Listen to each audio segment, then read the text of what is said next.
So today I'm going to show you how to make simple, very yummy corn chowder. So number one, dice up some potatoes. You don't need very many because you're just making one small pot. So I've cut up 3 white potatoes and I've rinsed them off and they go into the pot. Secondly, we're going to chop up an onion because onion is flavoring big time for your corn chowder. So I'm going to show you the simplest way to do it.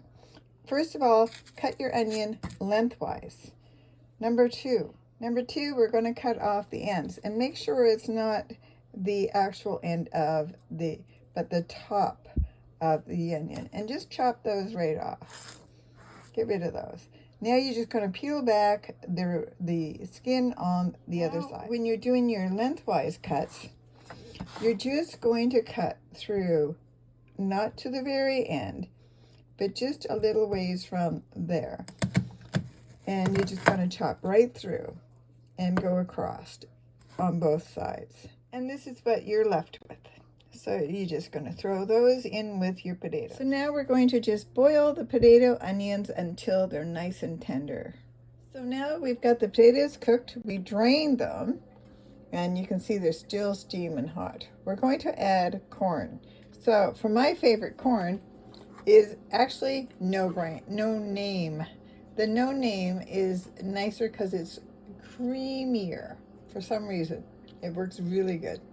So I've got your peaches and cream whole corn, and I've got your cream style corn. I'm adding both minus the juice from the peaches and cream. So just by adding the cooked onions, the cooked potatoes, and the cream style corn, along with the drained peaches and cream corn, this is what we have. So now we're going to add more flavor. First, we're going to add quite a bit of salt and pepper, just to give it yummy. So now I've added the salt and pepper. We are now going to add the cream. I've got 10%.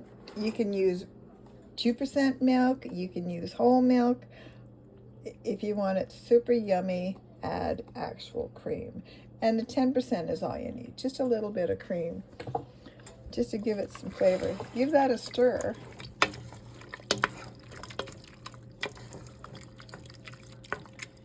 And that's all there's to it. Now you're going to cook this on simmer for a little bit just to give it more flavoring.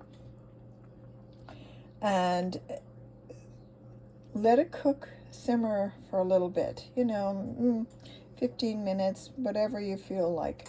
It's ready to eat now. But again, you have to taste it to see how much salt and pepper you need and how much cream you need. So it depends on how thick you want your soup. You can add more cream to make it less thick, or if you want a super thick soup, then you can a little less. And as you can see, what happens by adding more cream to it. Now if you want it a little thinner, you can add some regular milk to thin down the cream. Up to you. But if you want it super rich, really flavorsome corn chowder, use 10% cream. The higher the content, the more rich it is. So if you want like super rich, you can add 35% or anything you want. So now we're going to just cook this up so all the flavors blend beautifully. That's all. Enjoy.